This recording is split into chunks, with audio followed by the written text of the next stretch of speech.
So, babatiin ko lang ng advance happy birthday sa June 7 yung views namin nung high school. Isa sa dahilan kung bakit ang mga kalalakihan may ganang pumasok, no, nung panahon namin. So, happy birthday to Miss Christy Ann Mercado, also known as Toots Mercado. Well, and condolence na rin sa'yo dahil alam natin na medyo wala na yung mama mo.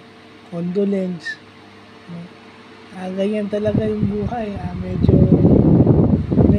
may nawawala, pero kailangan natin mag-move on sa buhay.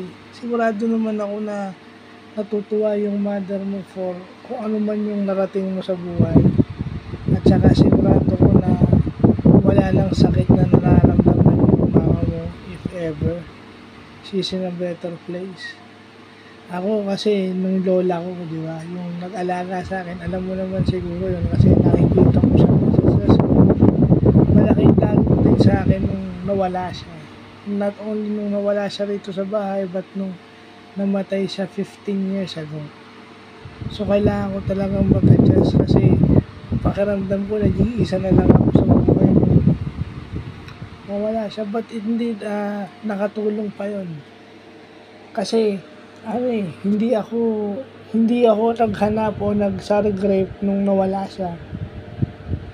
Nagpilit lang talaga akong bumangon. So sana ganun ka na rin on your 42nd birthday, kasi 2 taon lang naman ang tanda ko sa inyo ni Kiko ata, or most of our classmates 2 taon lang ata ang tanda ko sa inyo. So sana ma-find mo yung courage and yung will na magpatuloy kahit na alam natin medyo masakit yung nararamdaman mo.